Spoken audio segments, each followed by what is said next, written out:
Picture a tiny orphan entering the world with absolutely nothing to his name except terrible luck. No family, no money, and no helpful relatives secretly waiting to reveal that he's heir to a castle. This is Victorian England, where being poor is treated less like an unfortunate circumstance and more like a personality flaw. Our hero, Oliver, grows up in a workhouse, which is a place that promises to help the poor by making sure nobody ever wants to stay there. The meals are so microscopic that the children spend their evenings staring at empty bowls, wondering if soup can legally count as a vapor. One day, after drawing the shortest straw imaginable, Oliver is chosen to ask for another serving of gruel. He walks up to the master with all the confidence of someone volunteering to pet a crocodile and politely says the 5 most dangerous words in Victorian history. "Please, sir, I want some more." The room freezes. You would think he'd asked for a private yacht. The officials react as though civilization itself has collapsed. Rather than giving him another spoonful, they decide the obvious solution is to get rid of the child altogether. Oliver is shipped off as an apprentice to an undertaker. If growing up in a workhouse wasn't depressing enough, he now spends his days surrounded by coffins and people having their worst day ever. Eventually, after one insult too many, Oliver runs away to London. It's a long walk for a hungry child with no money, but he somehow makes it. Unfortunately, London has an amazing talent for introducing innocent children to terrible people. Almost immediately, Oliver meets a cheerful young boy called the Artful Dodger. Despite sounding like a superhero, the Dodger's special power is stealing wallets without anyone noticing.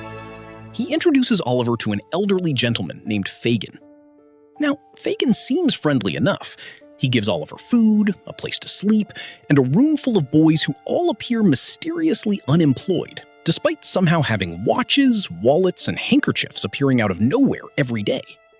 Oliver, being wonderfully innocent, assumes they've all taken up extremely successful careers in recycling. Eventually, the truth comes out. The boys aren't collectors, they're pickpockets. Fagin has basically opened a criminal boarding school where the curriculum is advanced pocket removal. Before Oliver fully understands what's happening, he's taken out with the gang. One of the boys steals a gentleman's handkerchief. The gentleman notices. Everyone runs. Oliver, who hasn't stolen a thing, also runs because that's generally what children do when everyone around them starts sprinting. Naturally, the crowd concludes that the frightened orphan must be the criminal. He's arrested. Fortunately, a witness explains what actually happened, and Oliver is released. Even better, the gentleman who nearly lost his handkerchief realizes Oliver is innocent. Instead of abandoning him, he takes Oliver home. For the first time in his life, Oliver experiences something completely unfamiliar: kindness. He gets good food, clean clothes, a warm bed. It's almost suspicious. Sadly, Fagin isn't about to lose one of his recruits. He sends one of his associates, the terrifying Bill Sikes, along with Sykes' girlfriend, Nancy, to drag Oliver back. Bill Sikes is exactly the sort of man whose hobbies include violence and making every room less pleasant simply by entering it. Nancy, however, is different. She lives among criminals, but still has a conscience, which makes life considerably more complicated. Oliver is forced into joining Sykes on a burglary. The plan goes exactly as well as burglaries usually do. Someone wakes up, a gun is fired, Oliver is wounded. The burglars flee, leaving the poor boy behind. The owners of the house discover him injured and terrified. Instead of assuming the worst, they realize he's just a frightened child who has been manipulated by adults. Once again, Oliver finds himself surrounded by decent people. Meanwhile, Nancy becomes increasingly horrified by what Fagin and Sykes are doing.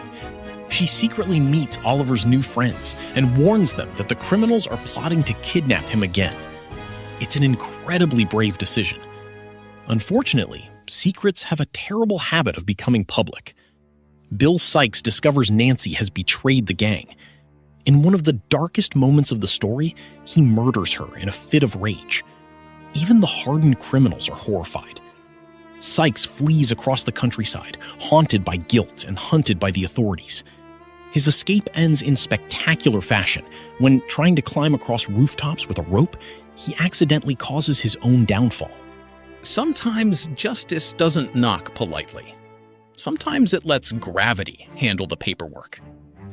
Fagin's empire also collapses. His gang is arrested. He himself is captured and sentenced for his crimes. The old mastermind, who once seemed untouchable, is finally left with nowhere to run.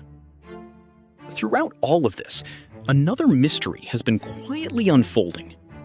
Why does so much trouble seem to follow one small orphan? It turns out Oliver's past isn't quite as ordinary as everyone assumed. Long before he was born, family greed, hidden relationships, and secret inheritances set events into motion.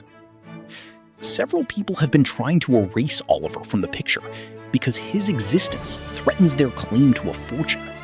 After enough secrets are uncovered, the truth finally comes out. Oliver is the rightful heir to an inheritance that should have been his all along. More importantly, he discovers something even more valuable than money. He finds people who genuinely care about him. After surviving workhouses, criminals, kidnappings, false accusations, and more life-threatening adventures than any child should reasonably have before puberty, Oliver finally gets what he's wanted since the beginning: a home, a family. And the chance to grow up without wondering where his next meal is coming from. It's a remarkably hopeful ending for a story that spends most of its time reminding you that 19th century childhood was essentially a survival game on the highest difficulty setting. But that's exactly what makes Oliver's journey memorable. He never becomes stronger by learning to fight. He never outsmarts the villains with elaborate schemes. His greatest strength is simply refusing to let cruelty turn him into a cruel person.